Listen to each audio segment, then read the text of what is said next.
बिस्मिल्लाहिर्रहमानिर्रहीम। Hello everyone, अस्सलाम वालेकुम। मैं हूं आपका host consultant medical specialist doctor Tanveer Arshad Chaudhary. आप देख रहे हैं programme health special on special TV. सुनते कानों देखती आंखों को डॉक्टर तनवीर अरशद चौधरी का सलाम मोहब्बत।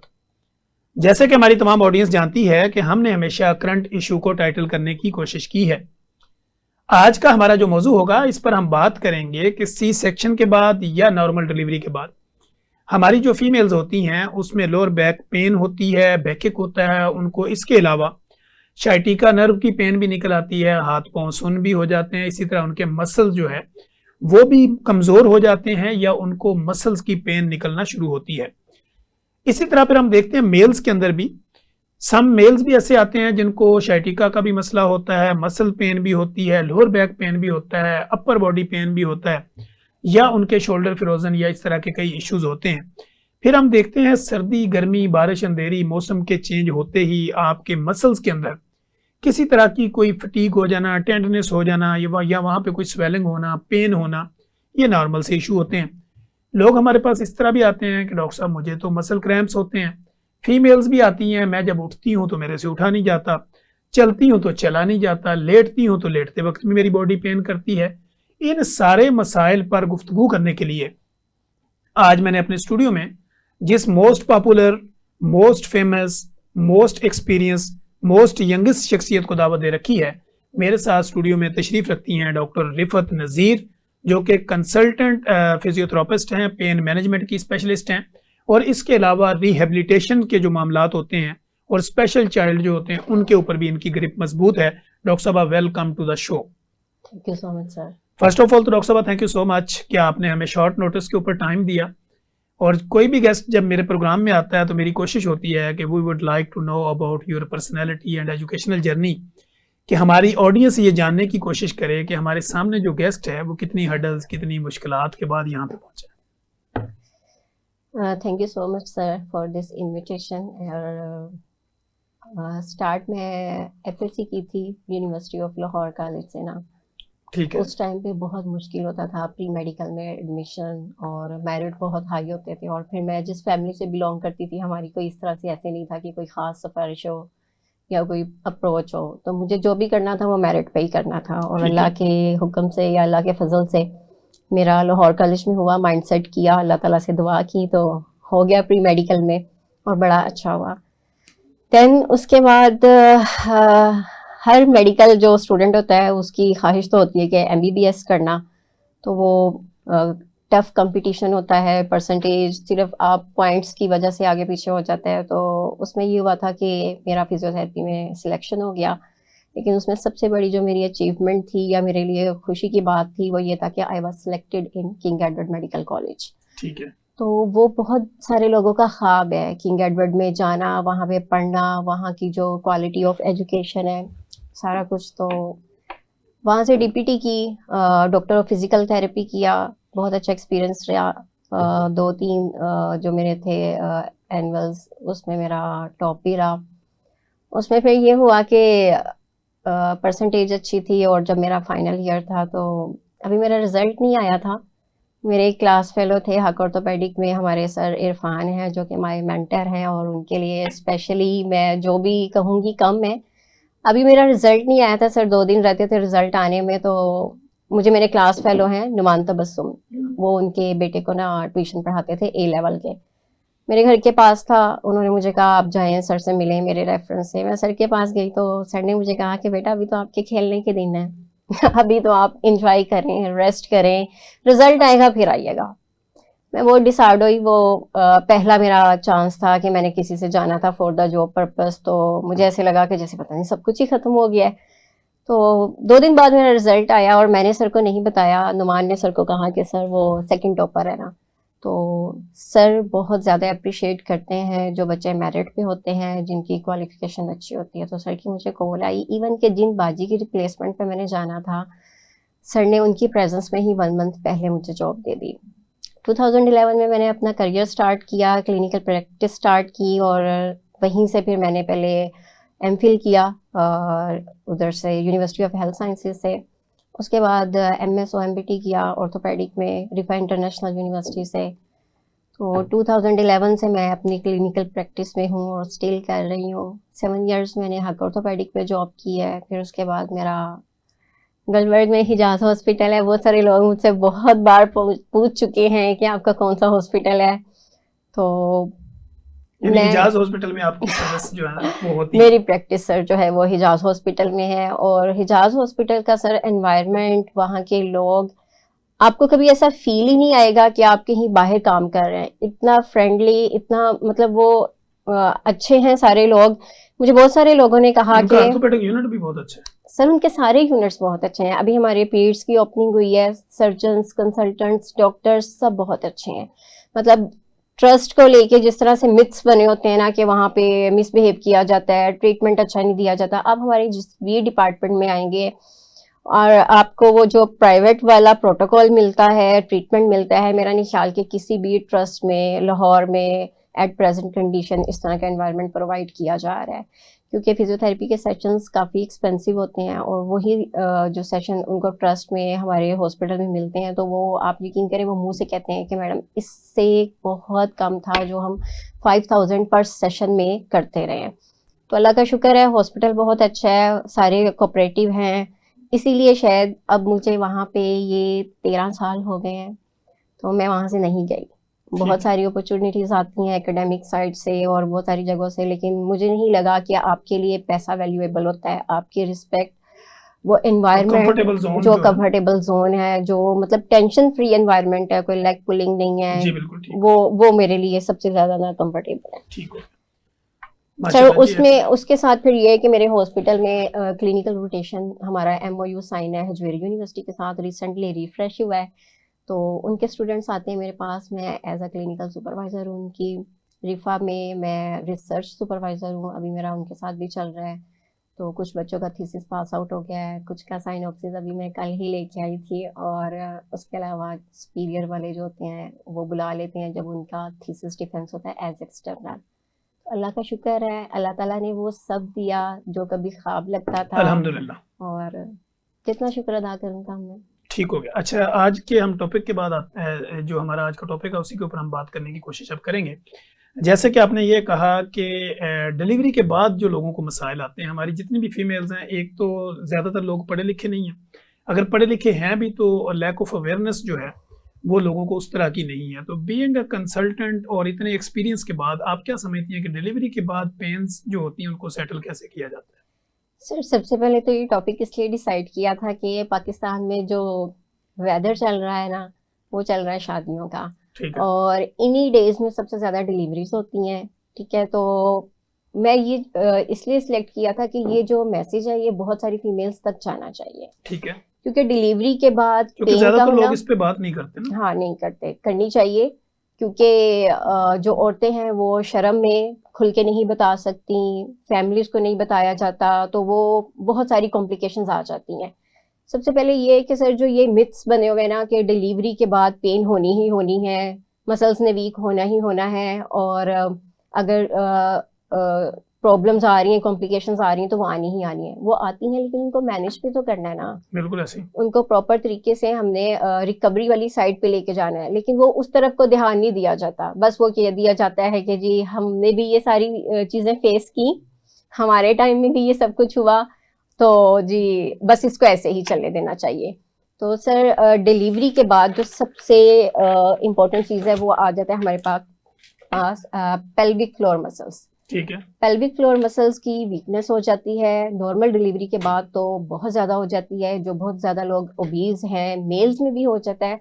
तो इसका जो सबसे बड़ा हमारे पास कॉम्प्लिकेशन आती है वो आती है कि यूरिन की लीकेज स्टार्ट हो जाती है। जी बिल्कुल। ज़रा सा एक्सर्शन आया है, प्रेशर आया है, खांसी की है, आप हंसते हैं तो वो लीकेज हो जाती है, जिससे वो फीमेल्स बेचारी वो शाय या शर्म में वो बता ही नहीं पाते कि मतलब सुनने वाला या देखने वाला उसको बुरा फील होगा ना कि इसका यूरिन निकल जाता है। ये आपके अपने में कंट्रोल में तो नहीं है ना, आपका कंट्रोल ही नहीं रखता, क्योंकि आपके मसल्स जो है वो वीक हो गए होते हैं। अब अगर बात की जाए पेल्विक फ्लोर की, तो पेल्विक फ्लोर जो है वो मसल्स हैं जो हमारे ब्लैडर को, बाउल को और यूट्रस को सपोर्ट करते हैं। ठीक है। ठीक है, उन्होंने इस तरह एक झूले की तरह उसको संभाल के रखा होता है, और अगर वो ही सपोर्ट निकल जाती है, यानी आप ये कहती हैं कि नॉर्मल डिलीवरी हो तब भी या सी सेक्शन हुआ हो सर तब सी भी? सेक्शन की अपनी कॉम्प्लिकेशंस है उसमें। पेल्विक जब फ्लोर के ऊपर लोड पड़ता है उसमें। पेल्विक वो लोड तो 9 मंथ लोड तो है ना सर, मसल्स ने उसको कैरी किया एक हुआ है। मसल जो है ना वो ऊपर अपनी ग्रिप में था, हाँ जी, जब लोड पड़ा वो थोड़ा लूज हुआ, फिर बिल्कुल दोबारा ऐसा ही उसने है। अपनी असल पोजीशन पे असल जाना। पोजीशन में आना है, वो होता यही है कि जब हम उसकी रीट्रेनिंग नहीं करते हैं, एक्सरसाइजेज नहीं करते हैं, तो वो वहीं का वहीं वीक पोजीशन में रह जाता है। ठीक है। उसमें अब ये होगा कि जब उसकी स्पॉट ही सर कम हो गई है, तो फिर फीमेल्स में मजीद कॉम्प्लिकेशंस ये होती हैं कि जो पेल्विक फ्लोर के ऑर्गन्स होते हैं वो प्रोलैप्स की तरफ जाते हैं। जी बिल्कुल। ठीक है, क्योंकि उनकी सपोर्ट ही नहीं रही, मसल्स वीक हैं, वो जरा सा लोड आना है, उन्होंने सीढ़ियां चढ़नी है, थोड़ी सी रनिंग आई है, थोड़ा कुछ भी हुआ है तो वो लोड नीचे की तरफ जाएगा, हैवीनेस फील होगी, उसकी वजह से पेल्विक और यही कंडीशन ओवरवेट में भी होगी। ओवरवेट में भी होगी, ठीक बिल्कुल होगी, क्योंकि सर सारा लोड पेट जो बढ़ गया तो लोअर बेली उसमें फैट अपना होगा वजन, हाँ बिल्कुल या सर सेंट्रल ऐसे ही ओबेसिटी होता है। होगी, ठीक तो है, उसमें ये चीजें भी लाजमी होगी। पेल्विक इन्फ्लेमेटरी डिजीजेज होती हैं, पेल्विक फ्लोर मसल्स की, या जैसे यूटीआई वगैरह, इन्फेक्शन हो गया, इन्फ्लेमेशन हो गया, वो सारी चीजें जो होती हैं ना वो एट द एंड मसल्स की वीकनेस की तरफ चले जाते हैं। अच्छा, उसमें यह है कि अगर हम उस स्पोर्ट को दोबारा से रीट्रेन करेंगे, उसकी स्ट्रेंथनिंग करेंगे, उस मसल्स को उनके लेवल पे लेके आएंगे, तो वो फ्यूचर में हमारे लिए बहुत फायदेमंद होगा। फ्यूचर में कैसे फायदेमंद होगा? जो फिजियोथेरेपी है डिलीवरी के बाद, वो कोई एक लग्जरी ट्रीटमेंट नहीं है कि मतलब मिथ्स बने हुए हैं ना कि वो रिलैक्सेशन के लिए आप जा रहे हैं, इंटरटेन करने जा रहे हैं। फिजियोथेरेपी जो है वो डिलीवरी के बाद हर फीमेल की ज़रूरत है, वो उसे करनी ही करनी है। एक स्ट्रॉन्ग वुमेन होगी तो उसकी फैमिली स्ट्रॉन्ग होगी सर। यानी आप ये समझती हैं कि किसी भी गायनाकोलॉजिस्ट को डिलीवरी या सी सेक्शन के बाद ये रिकमेंड करना चाहिए कि आप फिजियोथेरेपी करवाएं? सर बिल्कुल ऐसा होता है, हमारे हॉस्पिटल में रिकमेंडेशन दी जाती है पेशेंट को, लेकिन हमारे पास ओवरऑल मैंने देखा कंसल्टेंसी कि ये के नहीं लिए। दी जाती, बिल्कुल ऐसा ही है जबकि सर, ये उसका ये हिस्सा बहुत बनाना जरूरी है। चाहिए, ये तो पार्ट ऑफ जो है गायनी डिपार्टमेंट है कि क्योंकि सी डाइटिशियन सेक्शन को है, भी इन्वॉल्व करना चाहिए ऐसे ही है और सर, फिजियोथेरेपिस्ट को भी इन्वॉल्व करना बिल्कुल चाहिए, ऐसा ही है, ताकि उसकी जो सेहत है वो बेहतरीन हो सके और अगले बच्चे में कोई मसाइल पैदा ऐसे ही है सर। अब अगर पेल्विक फ्लोर मसल्स वीक है ना सर, तो नेक्स्ट जो प्रेगनेंसी है उसको कैरी करना मुश्किल हो जाएगा, उसकी डिलीवरी के लिए मुश्किल हो जाएगा।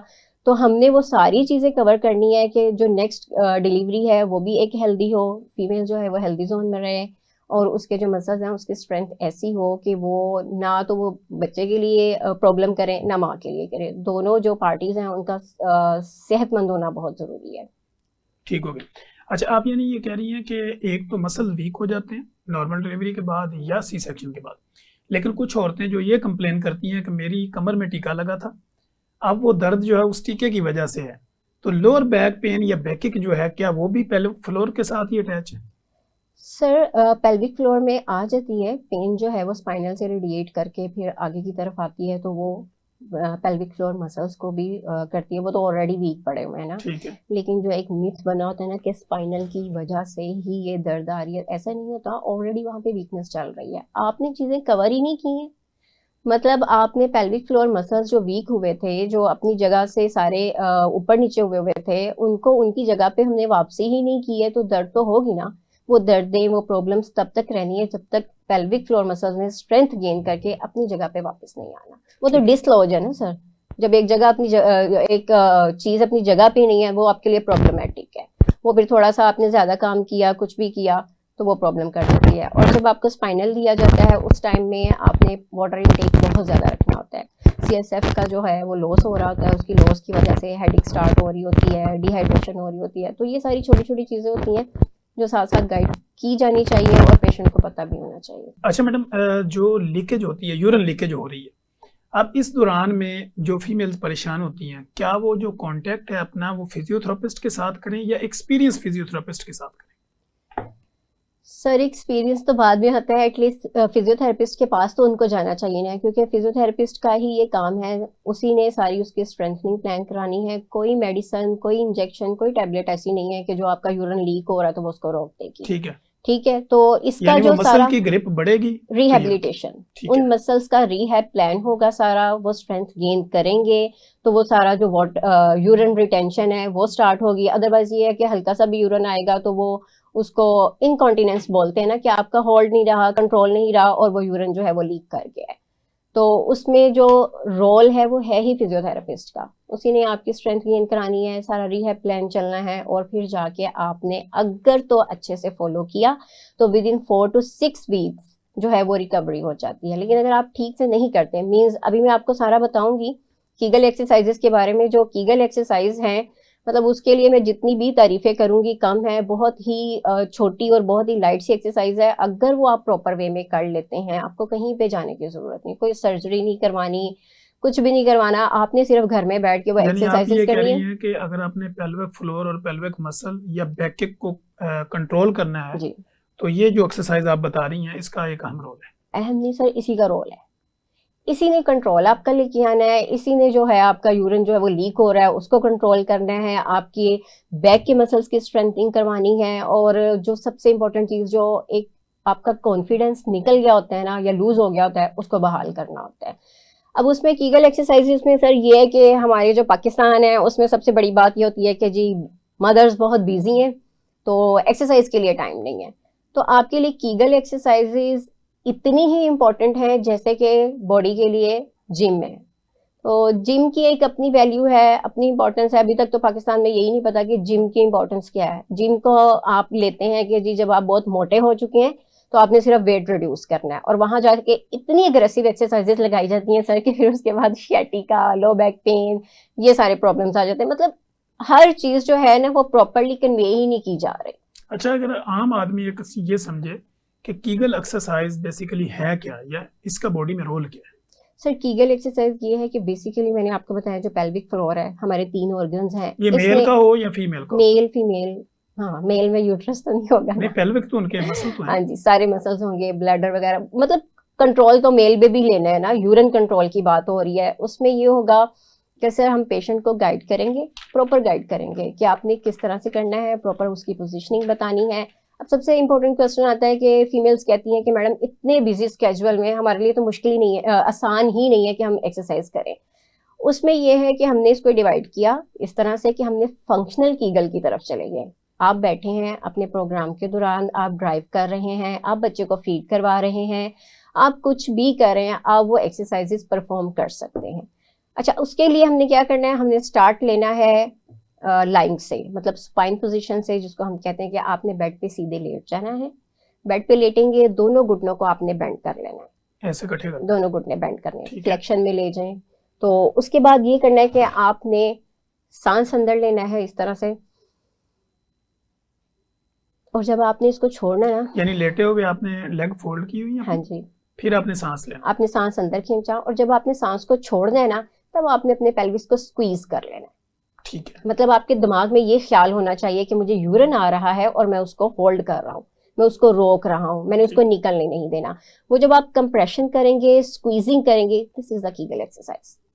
ठीक हो गया। ठीक है, ये आपके कितने मतलब टाइम ये करनी है, और हाँ, सर इसका ये असल टाइम जो है ना, बेहतरीन टाइम क्या है? सुबह में करें, रात में करें, दोपहर में करें, कब करें? सर 3 टाइम करें, थ्राइस यानी अ डे कीगल करें, एक्सरसाइज किसी भी वक्त की जा सकती किसी भी वक्त, है, और इवन बेड के के ऊपर, चारपाई पे या फ्लोर पे, किसी भी जगह। सर बेड बेहतर है, क्योंकि अक्सर लोगों को बैक का इशू होता है, फिर वो जब बहुत नीचे लेट के उठते हैं तो वो भी प्रॉब्लम कर जाता है। हाँ, चारपाई पे करना है तो वो टाइट कसी हुई होनी चाहिए। ठीक है, अच्छा। और कीगल एक्सरसाइज जो है वो खाली पेट होनी चाहिए, खाने के बाद होनी चाहिए, सर ये क्या है? इसमें कुछ नहीं है। आपके पास किचन में टाइम है, आपके पास ड्राइविंग में टाइम है, बच्चे को आप फीड करवा रहे हैं, आप किसी भी टाइम कर सकते और हैं, इसका कोई टाइम लिमिटेशन नहीं है। इसके कितने टाइम तक करनी है? सर इसको आपने एक टाइम में 10 रेपिटेशन, ठीक है। 10 उसमें रेपिटेशन आप में क्या कितना टाइम करेंगे, लग जाएगा? हाँ 5-10 मिनट? उसमें आप ये होगा कि 5 सेकंड आपने होल्ड करना है, 5 सेकंड आपने रिलैक्स करना है। ठीक है। ठीक है, 5 सेकंड होल्ड है, 5 सेकंड रिलैक्स है, 1 मिनट का ये टोटल टाइम ड्यूरेशन होगा, जिसमें आपके 10 रेपिटेशन हो जाएंगे। 1 मिनट सुबह में, 1 मिनट दोपहर में, 1 मिनट रात में अगर लगा लेते हैं, रोजाना अगर 3 से 5 मिनट आप डेली बिल्कुल लगाते हैं, ऐसा ही है। तो सर तो एक आपकी हेल्दी लाइफ, लीकेज, हाँ पेल्विक मसल्स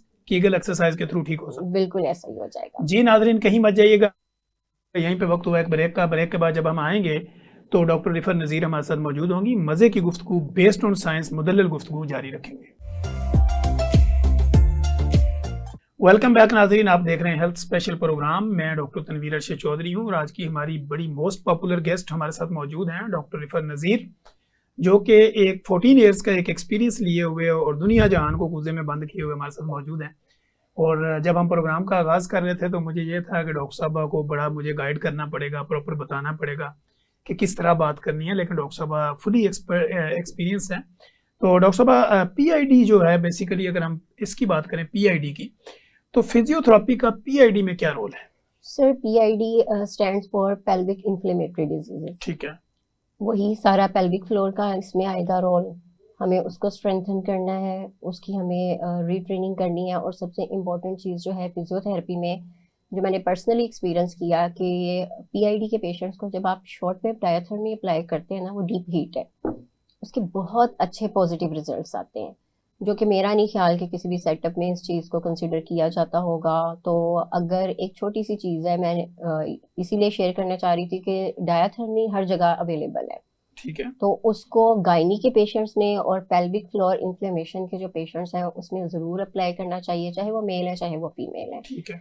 क्योंकि वो डीप रेज होती हैं और उनका पर्पस ही इन्फ्लेमेशन को कंट्रोल करना होता है। ब्लड सर्कुलेशन को एनहांस करेंगी, मसल्स को रिलैक्स करेंगी, पेन को कंट्रोल करेंगी, और जो हमारा पर्पस है इन्फ्लेमेशन कंट्रोल करना, वो उसको करेंगी। ठीक हो गया। अगर हम लाइफस्टाइल मॉडिफिकेशन की बात करें, ये हम बात तो करते हैं, इसको अपने ऊपर अप्लाई कैसे करें? सर अगर हम पेल्विक फ्लोर वाले मसल्स की बात कर रहे हैं ना, पेशेंट्स की बात कर रहे हैं, तो सर सबसे इम्पोर्टेंट चीज़ है कि आपने कॉन्स्टिपेशन नहीं होने देनी। ठीक है। ऑलरेडी मसल्स वीक हैं, कॉन्स्टिपेशन हो गई है, पेशेंट बार बार वॉशरूम में जाता है और वो उसको मतलब स्टूल पास करने के लिए जोर लगा रहा है, तो जो सारा का सारा स्ट्रेस है ना, वो उसके लोअर मसल्स पे आ रहा होता है, जिसकी वजह से उनकी वीकनेस मजीद हो जाती है। ठीक है। ठीक है, आपकी डाइट इस तरह से होनी चाहिए कि आपको कॉन्स्टिपेशन नहीं होनी चाहिए। आपका जो पोस्चर है वो करेक्ट होना चाहिए। आपकी मतलब अभी तो मेन जो ट्रेंड चला हुआ है वो बहुत बैड पोस्चर ही चल रहा है ना। बैड पोस्चर है ड्यू टू मोबाइल्स है, और जिनकी सिटिंग बहुत ज़्यादा है वर्किंग आवर्स की, जिनकी स्टैंडिंग बहुत ज़्यादा है, तो वो सारी जो कॉम्प्लिकेशंस हैं वो आपके बैड पोस्चर की वजह से। आपका पोस्चर ठीक होना चाहिए, कॉन्स्टिपेशन नहीं होनी चाहिए, और साथ में आपका जो कीगल एक्सरसाइजेस का प्लान है वो चलते रहना चाहिए। जब आपको ग्रिप आ जाएगी, स्ट्रेंथनिंग आ गई है, थोड़ा सा कंट्रोल आना शुरू हो गया, अच्छा, और एक और प्रैक्टिस ये करनी है कि जब भी आपको नॉर्मल रूटीन में यूरिन आएगा, आपने उसको थोड़ी देर होल्ड कर लेना। ठीक है। फौरन नहीं भागना कि वॉशरूम आ गया है, यूरिन आ गया है, निकल जाएगा, नहीं। आप समटाइम उसको, फॉल सिग्नल भी आता है ना माइंड को, और वो भाग जाते हैं। सर वो उनमें आते हैं ना जिनमें मसल्स वीक है, वो जरा सा रिफ्लेक्स आया तो उनको ऐसे लगता है कि जैसे वो एंजाइटी में हो जाता है इस तरह से कि जी मोशन आ गया है या यूरिन आ गया है, वो जाएंगे फिर नहीं आएगा। और कभी ऐसा होता है कि अभी जाते जाते ही वो लीक हो बीच में जाता है ना, नहीं। उसको थोड़ा सा as a exercise, as a practice आप कुछ सेकंड्स के लिए होल्ड करेंगे। ठीक। लेकिन वो रिटेंशन या होल्ड जो है वो बहुत ज्यादा लंबे टाइम के लिए नहीं होना चाहिए, वो भी इन्फेक्ट कर जाएगा तो वो ज्यादा प्रॉब्लम कर जाएगा। ठीक हो। एक्सरसाइज करते हुए आपने सांस को नहीं रोकना। अभी मैं आपको डिटेल से बता देती हूँ कि जब आपका कंट्रोल आ गया है, आपका होल्ड आ गया है, तो फिर हम जाते हैं कीगल एक्सरसाइजेस की मजीद मॉडिफिकेशन की तरफ। पहले हम कर रहे थे 5 सेकेंड स्क्वीज और 5 सेकेंड होल्ड के साथ। अभी हम लेके चलेंगे कीगल एक्सरसाइजेस को 10 सेकेंड स्क्वीज और 10 सेकेंड होल्ड के साथ, मतलब टाइम ड्यूरेशन बढ़ा दिया है ताकि मसल्स की जो है वो कैपेसिटी, इंटेंसिटी, उनका ड्यूरेशन, उनकी स्ट्रेंथ सब जो है वो बेहतरी की तरफ आना शुरू हो जाए। 10 सेकेंड स्क्वीज है, 10 सेकेंड होल्ड है, उसके बाद 10 रेपिटेशन हम ये करेंगे। उसके बाद आ जाएंगी हमारे पास क्विक कीगल्स। क्विक कीगल्स क्या होती है? 1 second hold, 1 second squeeze, 1 second squeeze किया है, 1 सेकेंड आपने उसको रिलीज कर दिया है, 1 सेकेंड के हिसाब से वो हम कर लेंगे। जो फाइनल है वो ये हो जाती हैं कि फिर हम करते हैं फंक्शनल कीगल्स। आप काम करते करते, चलते फिरते, मतलब पहले मैंने आपको बताया कि आपने सिर्फ लेटे लेटे घुटने बेंड किए और कर लिया। आप अपना काम कर रहे हैं, अभी आप अपना प्रोग्राम कर रहे हैं, आप अपने पेल्विक फ्लोर मसल्स की स्ट्रेंथनिंग कर सकते हैं, साथ साथ आप एक्सरसाइज करते जाए, उसमें कुछ भी नहीं करना। कीगल एक्सरसाइजेस सर वो जादू है जो दिखता नहीं है, लेकिन उसका जो इफेक्ट आएगा, जो रिजल्ट आएगा, जो उसकी फीलिंग आएगी ना, वो पेशेंट को खुद ब खुद 4 to 6 वीक्स में आना शुरू हो जाएगी। ठीक है। तो जब आपको रिजल्ट्स अच्छे मिलेंगे, आप कॉन्फिडेंस लेवल आपका बहाल होगा, यूरिन का लीकेज नहीं होगा, तो वो बहुत इंपॉर्टेंट चीज़ है कि इसको हम कवर करें। ठीक हो। और नॉर्मल जो आगे आने वाली प्रेगनेंसी प्लान करेंगे उसमें भी इजी हो। सर उसमें तो वो बहुत इंपॉर्टेंट है ना। अगर अच्छा। आपके ऑलरेडी मसल्स कटे हुए हैं, टूटे हुए हैं, या डैमेज हैं, या वीक हैं, उस पर आप कितना तो बोझ डालें, 1 दफा 2 दफा। पाकिस्तान में तो 1-2 दफा वाला 5-5 सीन ही नहीं 6-6 है दफा ना, लोगों ने ऑपरेट करवाए होते हैं। 6-6 दफा बिल्कुल ऐसे ही चल रहा है। तो फिर जब ये चीजें होनी ही हैं तो इनको प्रॉपर मैनेज करके हम लेके चलेंगे ठीक इंशाल्लाह। हो। अच्छा, अगर मैं ये बात करूं कि प्रेगनेंसी के दौरान होने वाली मसल क्रैम्प्स और मसल की वीकनेस को कैसे ठीक रखा जा सकता है? सर फर्स्ट ऑफ ऑल ये कि डाइट का बहुत रोल होता है प्रेगनेंसी में, क्योंकि ड्यू टू नोजिया वोमिटिंग खाया पिया कुछ जा नहीं रहा होता, लेकिन बॉडी को तो रिक्वायरमेंट है ना। एक और एक और इंसान है जो आपके अंदर पल रहा है, उसको भी वो सारी ही चीज़ें चाहिए। वो तो आपकी बॉडी से ले लेगा, विटामिन डी, कैल्शियम, जो जो उसकी फीड है, जो उसकी ज़रूरत है वो ले लेगा, लेकिन उसके रिजल्ट में ये होगा कि जो फीमेल होगी उसको फिर बॉडी क्रैम्प्स आएंगे, पेन्स आएंगी। एक तो वाटर इनटेक बहुत अच्छा होना चाहिए ताकि बॉडी डिहाइड्रेटेड रहे। विटामिन डी का लेवल सर, फॉलिक एसिड हम बिल्कुल साथ में स्टार्ट करा देते हैं, क्योंकि पेशेंट जो हमारे हैं वो इतने डाइट कॉन्शियस नहीं है। तो ये जैसे विटामिन डी है, कैल्शियम है, फॉलिक एसिड है, ये चलता रहता है ताकि जो भी कमी, जो भी प्रॉब्लम्स आ रही हैं ना, वो साथ साथ कवर होती जाए। शेटिका बहुत आम हो जाता है क्योंकि बेबी के वेट की वजह से बैक पे L2 S1 तक जो है वो शेटिक नर्व का रूट होता है। जब वो वेट थोड़ा थोड़ा वेट डलता जाएगा वो कंप्रेशन आ जाएगा, फीमेल्स बहुत ज़्यादा परेशान हो जाती ठीक है। हैं। अच्छा, यहाँ पे हम ये भी देखते हैं कि प्रेगनेंसी के दौरान जो है वो लोगों के हाथ पांव सुन्न होना शुरू हो जाते हैं। हम्म। तो वो फीमेल जिनके हाथ पांव प्रेगनेंसी के यानी हमल के दौरान अगर वो सुन्न होते हैं, तो फिजियोथेरेपी उसको किस तरह मैनेज करती है? सर एक तो उसका सीबीसी लेवल, मतलब हम फिजियोथेरेपी भी अगर करते हैं ना, तो हमने उनके वाइटल्स वगैरह देखने होते हैं, उनकी लैब्स रिपोर्ट देखनी होती है। अगर विटामिन डी की डेफिशिएंसी है सर, उसमें भी सुनपन आएगा। अगर पेशेंट को ब्लड की डेफिशिएंसी है तो उसमें भी आएगा। वो कवरेज होगी उनकी मेडिसिन के साथ। जब वो हमारे पास आएंगे तो हम थ्रू एक्सरसाइजेज उनके सारे जो हाथ की है, मतलब जरूरी नहीं है जो हैंड का सुनपन है या कुछ भी है वो उनको हाथ से ही आ रहा है। कार्पल टनल सिंड्रोम है एक, वो प्रेगनेंसी में बहुत आम हो जाता है। उसमें ये होता है सर, बॉडी में चेंजेस आ रही हैं, हार्मोनल चेंजेस आ रही है, मसल्स में चेंजेस आ रही है, कहीं इन्फ्लेमेशन आ रही है, कहीं स्वेलिंग आ रही है। जहाँ पे भी कंप्रेशन आएगा नर्व पे, टिंगलिंग सेंसेशन, सुनपन आएगा ही आएगा। तो उसको हमने पंपिंग के थ्रू, चाहे वो हैंड पंपिंग है, वो एंकल पंपिंग है, हमने सिर्फ ब्लड सर्कुलेशन को एनहांस करना है ताकि जहाँ जहाँ उसकी पेन और कॉम्प्लिकेशंस हैं वो वेजोडाइलेटेशन के थ्रू जो सारी वेस्ट है वो रिमूव होती जाए और पेन जो है वो उनको बेहतर होती जाए। बेहतर होती है, ठीक है। अच्छा डॉक्टर साहब, इसके साथ ही अगर हम देखें कि हमल के दौरान शाइटिका नर्व का हो जाना, या वो औरतें ये कंप्लेन करती हैं मेरी हिप जॉइंट से दर्द निकलता है, एक टांग को सुन कर देता है और मुझे ऐसे लगता है मेरा पाँव साथ ही नहीं है, तो बिल्कुल उसको ऐसा मैनेज होता है कैसे करें हम? सर। उसकी मैनेजमेंट में हम उनको एक्सरसाइज प्लान देते हैं। हम ठीक है। सारी एक्सरसाइज, मतलब सर प्रेगनेंसी का जो फर्स्ट ट्राइमेस्टर है उसमें हम पेशेंट को डीप हीट नहीं देंगे, ना हम घर में रिकमेंड करेंगे, ना हम फिजियोथेरेपी डिपार्टमेंट में देंगे। ठीक। उनको हमने कंजर्वेटिव ट्रीटमेंट पे डाल के थ्रू लाइट लाइट एक्सरसाइजेज, ताकि जो शेटिक नर्व पे कंप्रेशन आ रहा है, वेट आ रहा है, शेटिक नर्व की लाइट से स्ट्रेचिंग करवाएंगे, मसल्स को स्ट्रेंथनिंग और सेटिंग की तरफ लेके चले जाएंगे कि वो काबिल कबूल हो जाए या बर्दाश्त में आ जाए। बहुत ज़्यादा पेन किलर्स वो ले नहीं सकती, बहुत एग्रेसिव एक्सरसाइजेज वो कर नहीं सकती हैं, तो उस लिमिट में रह के उनको हम मैनेज करेंगे। ठीक हो गया। प्रेगनेंसी के दौरान औरतें अपनी पोजीशन या अपना जो पोस्चर है वो किस तरह का रखें कि वो आने वाली कॉम्प्लिकेशन से अपने आप को बचा सकें? सर पोस्चर यही है कि जो बैड पोस्चर है उसकी वजह से सारा स्पाइन जो है उसका तो कर्व का बेड़ा गर्क हो जाता लेटने का है। उनका क्या तरीका होना चाहिए, बैठने का, उठने का? सर लेटने में ये है कि पिलो यूज़ करना चाहिए उनको, दोनों टांगों के दरमियान पिलो यूज़ करें। जब भी करवट लें पिलो के साथ रहें। जो घुटने हैं, और ये प्रेगनेंसी के फर्स्ट ट्राइमेस्टर से शुरू कर दें, सर ये सेकंड से स्टार्ट कर लें। फर्स्ट यानी 3-4 ट्राइमेस्टर में तो महीने के पता बाद? भी नहीं होता। हाँ जी बिल्कुल ठीक। ऐसे। तो जब सीधा लेटे हैं तब भी घुटनों के नीचे वो रखें, कुशन रख लें, तकिया रख लें, ताकि जो बिल्कुल टांगे स्ट्रेट होती हैं ना, वो स्ट्रेच की वजह से वो तो लेटा ही नहीं जाना ना, खैर। ठीक है। तो तब पिलो रख लें। जब आप करवट लेते हैं दोनों घुटनों के दरमियान में रख लें, ताकि जो ऊपर वाली टांग है वो नीचे वाली टांग को वेट ना दे, या जो पीछे शैटिक नर्व है उस पर कंप्रेशन ना आए, वो अपनी जगह पे स्टेबल है। ठीक हो गया। हमने देखा कि हमल के दौरान औरतें कहती हैं मेरे शोल्डर खिंच गए, मेरी गर्दन में दर्द रहता है, मुझे माइग्रेन के अटैक आते हैं, तो फिजियोथेरेपी में ये मैनेजमेंट कैसे होती है? सर माइग्रेन तो हो जाता है, आपको पता, माइग्रेन एनजाइटी से हो जाता है। ये हर बंदे का अपना अपना होता है, किसी को भूख में हो जाएगा, एनजाइटी में हो जाएगा, कोई पेन में आ जाएगा, डिप्रेशन में आ जाता है। तो फिजियोथेरेपी में हम माइग्रेन को भी कवर करते हैं, क्योंकि हमने वो सर्वाइकल के वो पॉइंट्स को कवर करना होता है जिसकी वजह से आपको हेडेक, सर्वाइकोजेनिक हेडेक हो रही है, उन चीज़ों को हम कंट्रोल कर लेते हैं।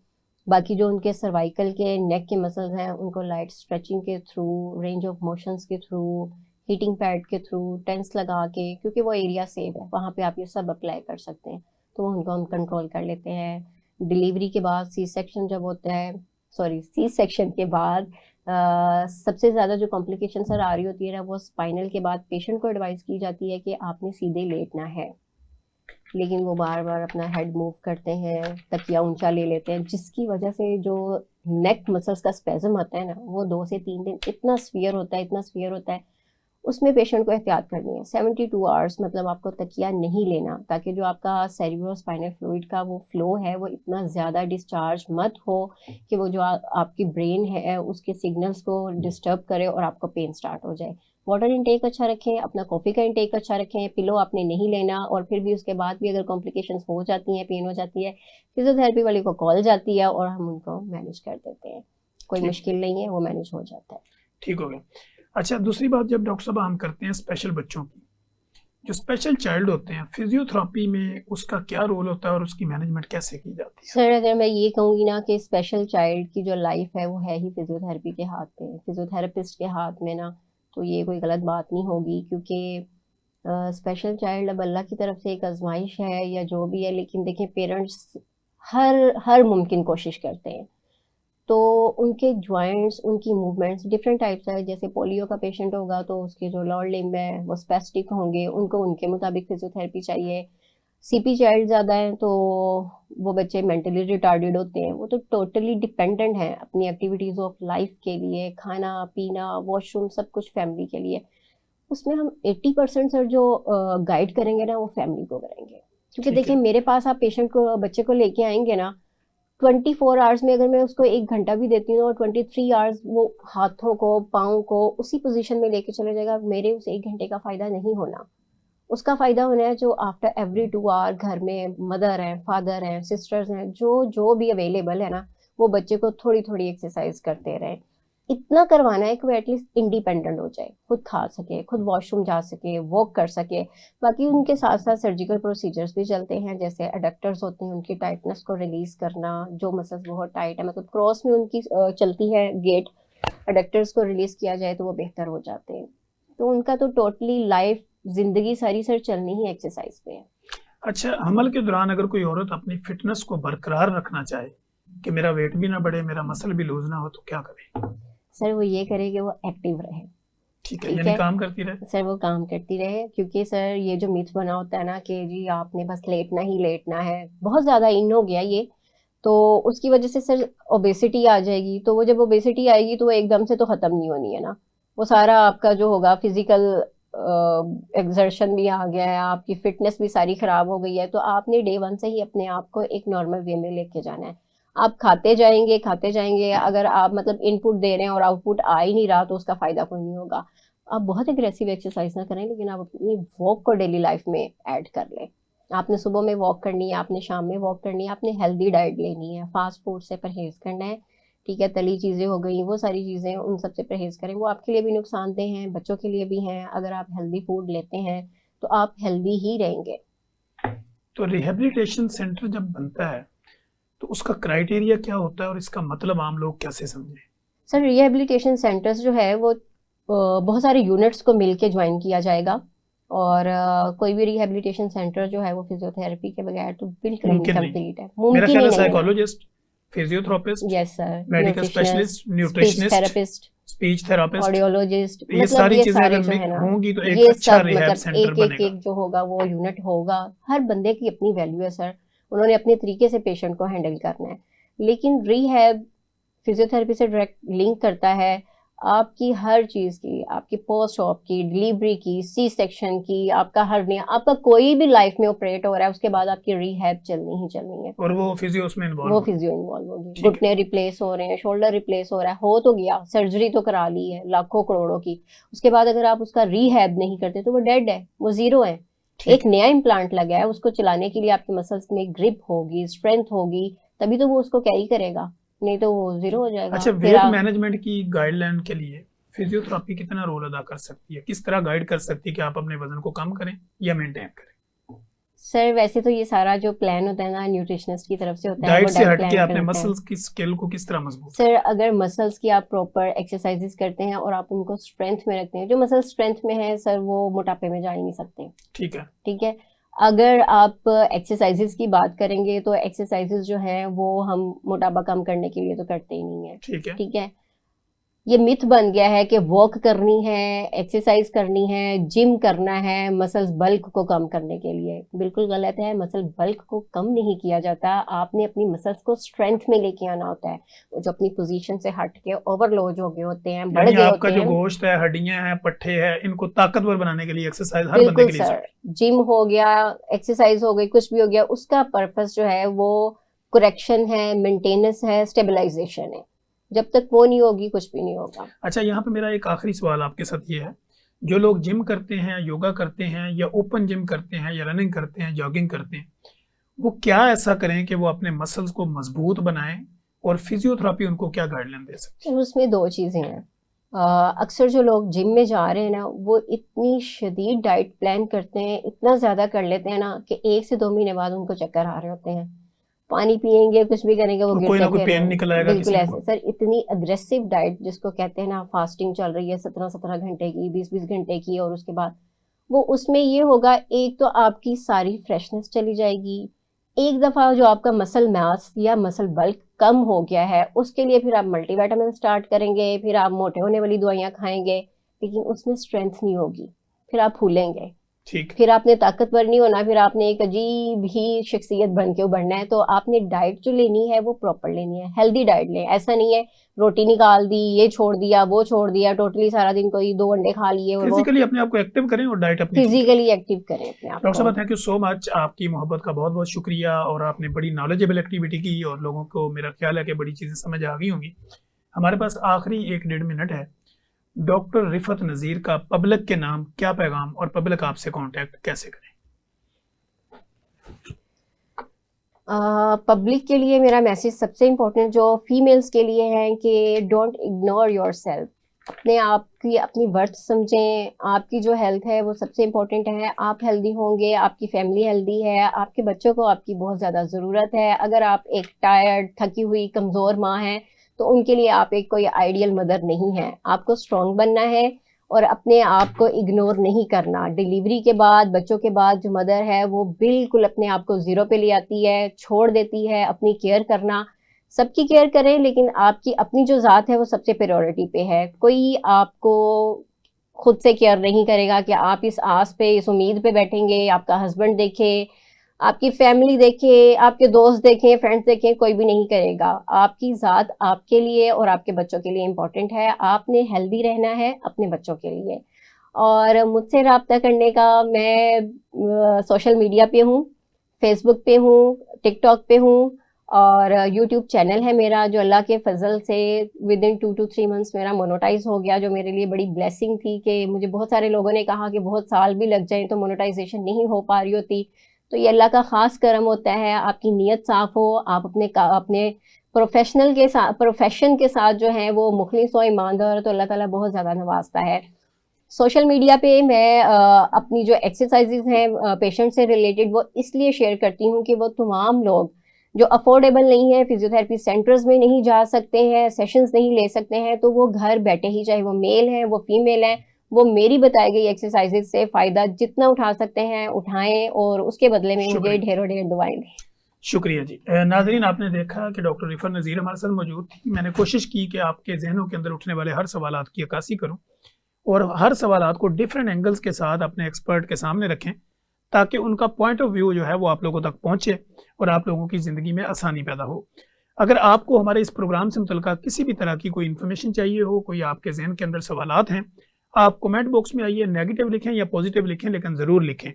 जब आप लिखते हैं हमारी रीच बढ़ती है, हमें अपनी इस्लाह का मौका मिलता है, और हम नेक्स्ट गेस्ट के साथ एक नए सवाल जवाब के साथ हाजिर होते हैं। मुझे, डॉक्टर रिफत नज़ीर और मेरी प्रोडक्शन टीम को इजाज़त दीजिए। हम दोबारा एक नए गेस्ट के साथ, एक नए सवाल जवाब के साथ दोबारा हाजिर होंगे। तब तक के लिए इजाज़त दीजिए। अल्लाह हाफिज़।